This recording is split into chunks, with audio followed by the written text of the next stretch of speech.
Okay, let's entertain this idea for a moment. This LeBron James to Philadelphia thing, this rumor, speculation, whatever you want to call it. To be fair, I think a lot of people did not believe that LeBron would go back to Cleveland. I was one of those people, and of course the guy did. And we've seen at this point he's willing to change teams if the team that he's currently on just seems to be going in either a downward direction or they just don't see much potential to really go up another level. And given that Kyrie Irving is no longer on this roster and the guys they got back for him didn't really work out, I think it's inside the realm of possibility that LeBron could be leaving the Cavaliers after this season. And if he was to join the Philadelphia 76ers, I know there was the rumor just yesterday, or it wasn't a rumor, he was in Philadelphia, but he shot down his reasoning for being in Philadelphia and all that stuff. Let's just talk about one, how would the Sixers actually get him on the roster? I mean, it wouldn't be that difficult. You would let J.J. Redick walk, and I believe they would not have the bird rights to re-sign him. Maybe they would, maybe they wouldn't. I've seen conflicting things on the internet. But, I mean, if you had the opportunity to re-sign him with bird rights for, like, I don't know, $6 million a year, then that would be cool. But if you can't, I mean, it's LeBron James, you deal with it. You would then probably have to trade Jared Bayless. You'd probably have to attach a draft pick to that in order to just get his $8 million off the books. And then from there, it's a matter of you might have to decline TJ McConnell, might have to decline Rashawn Holmes, and then you can make the money just kind of squeak in there, and then you can just throw a big fat LeBron James into that salary cap that they have, their salary book, if you will. So it really wouldn't be that difficult for them to do it. And then you'd have to let Amir Johnson go, that's whatever. Jared Bayless, if you had to move him, I mean, you're fine with that. Now, what could be kind of crazy, and this, I admit this would be crazy, you could then entertain the idea of trading Markelle Fultz, because you still have Simmons and Embiid, so it's not like you're trading your youth away. And given everything that's going on with him, I mean, I guarantee there'd be a lot of teams willing to take him on, and that could just help you speed up the process with LeBron a little bit. Process, basketball puns. But of course, not trading Markelle Fultz is totally a sane thing to do as well, so you know, I figured I'd at least throw that out there. But anyway, if we can talk about the basketball things, how would this work? I mean, immediately, LeBron and Joel Embiid together would be something. Embiid having an ability to hit from outside as well as to roll and all that stuff. And then LeBron James, I mean, we know what LeBron can do as a pick-and-roll player and all that good stuff. Him and Simmons would be a little bit more awkward just because Simmons is not a shooter at all. There was an article that I recently read where basically the dude has attempted 0 legit threes in the NBA, like they're all full court shots and all that. And I don't think he took really any legit ones in college. And the last three-pointer he made in a game was like in high school, which to be fair was only like 2 years ago, but you get it, right? Dude does not want to shoot threes, and typically that's the type of guy who is good around LeBron, is someone who can hit from outside and all that. However, Ben Simmons is fortunate enough to be a physical freak with his, how tall is he? 6'10", 6'11", he's up there. He's listed at 6'10", I wouldn't be surprised if it's a little higher than that. So if you gave him space and you helped off of him for LeBron, I mean, LeBron will just kick it to Simmons, then Simmons will just drive right by you. Or he'll hit you with like a Euro step or a spin move or something. He'll get by you. And then you still have shooters with Robert Covington and Dario Saric, and I mean, Bellinelli's on the team. Who knows what he'll actually sign for after this season. It could all work with LeBron James. But if we're talking about, would that team be better than this current Cavaliers team? I mean, in the long term, certainly, of course. And if Joel Embiid is healthy, I would say yes. I mean, just like, I know you just acquired Clarkson, and I mean, I've been saying I think on a team with more talent, he could be better just because he doesn't have as much of a responsibility, can get himself a few more easy baskets a game, that sort of thing. George Hill is a cool dude to play off LeBron. Rodney Hood can make some shots. Larry Nance can grab offensive rebounds, dunk on someone's head, set good screens, make the right basketball play, and they all just kind of like each other, whereas before that Cavaliers situation was ugly. That's all cool, but it's not Joel Embiid. And a healthy Joel Embiid, just, it's a stars-driven league. But the X factor in this whole thing is the Nets pick, right? And if Cleveland could trade that in order to give LeBron more of an incentive to stay.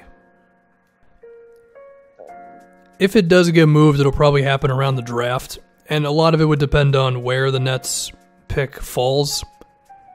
The Nets currently have 20 wins, which is like 2 more than the Magic and the Grizzlies and the Kings. So I guess right now it's lingering around number 4 or 5. It could easily drop down to like number 1 or 2 in like 2 weeks. So I don't think it's a sure thing on where that ends up. And I mean, in a perfect world for the Cavaliers, they would be able to move that pick for someone who, if LeBron decides to stay, can help LeBron. But then if LeBron decides to go, then that guy could still be something for you. Now that has to be the perfect scenario in terms of contract length, age, just skill, and a team willing to make a move. But if we've learned anything from trades over the past couple of months, or maybe just last like year or 2 in the NBA, things happen, Now, if Kawhi Leonard really hated the Spurs as much as Jalen Rose wants me to believe, which I don't think is true, then, if the Nets got like the number 1 pick, or if the Cavs got the first pick, like that would be something, but that's not going to happen. But it seems like something like that would be probably the only way for this Cleveland team to be like definitely better than Philadelphia with LeBron. Unless you're just really freaked out about Embiid's health, which is a fair reservation to have. But, I mean, it depends on which way you look at it. Joel Embiid with LeBron James, that'd be something, no doubt about it.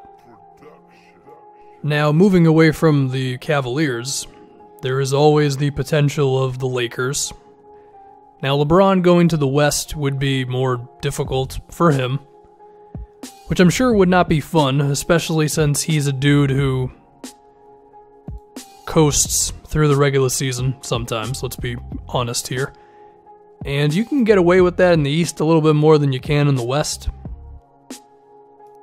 But if LeBron really did have something planned behind the scenes, or someone else had it planned behind the scenes, or what have you, to where he and Paul George ended up in LA next season, that could potentially be better than what Philadelphia has going on, just because Paul George next to LeBron would be a perfect fit.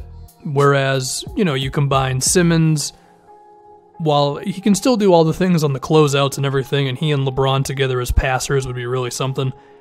I don't think it would always be great just because of his lack of a jumper, combined with Embiid still having some health scares, which he'll probably have forever. Paul George and LeBron be really good.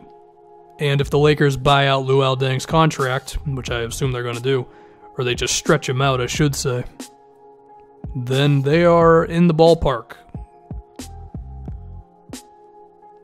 of 2 max contracts, and then between Kuzma, who I think can play off of a star pretty effectively right now, Brandon Ingram is getting better by the day, Lonzo could be a little awkward next to LeBron, but we have to see what happened there. I've seen some people bring up the idea of trading Lonzo if LeBron arrives. I mean, Lonzo as a talent, you wouldn't want to move him, but the LeVar Ball headache combined with LeBron James, that could be something that no one wants to deal with. And then you would still have Ingram, and mean, you'd have your young guys still between Ingram and Kuzma and Josh Hart. Again, not necessarily sacrificing your future, even if I really like Lonzo as a player, because I think his playmaking abilities are just pretty special. Anyway, I think Paul George with LeBron in LA has more potential than this Cavaliers team. I think LeBron in Philadelphia with Embiid and Simmons also has more potential than this Cavaliers team. So, yeah, I think it's a real possibility because just look at what LeBron's done. Like, he has noticed that his first stint with the Cavaliers was kind of at a stop sign. So he goes to Miami. Well, then he gets to Miami, goes well. Then Dwayne Wade's playing on one leg. He decides, okay, this is going kind of south. And then he's going to Cleveland. And now we're seeing a similar situation once again. A Cavaliers team that, you know, Kevin Love's good. He's no Kyrie Irving. He's no Joel Embiid, none of that. And then the team is kind of swamped in terms of trade assets, besides the Nets pick, of course. On top of, they're loaded with salary to where they can't really do much in free agency and all that. So, yeah, I mean, they could still make the finals and lose to the Rockets or the Warriors in 5 games. And then LeBron just might be like, all right, time to move on. So, yeah, I think it's pretty real, the idea of him going to... I mean, this video is centered around the Sixers. I think it's a possibility. So, yeah, that's going to do it. LeBron James, Philadelphia. Shout out to Wesley Johnson. And that's it.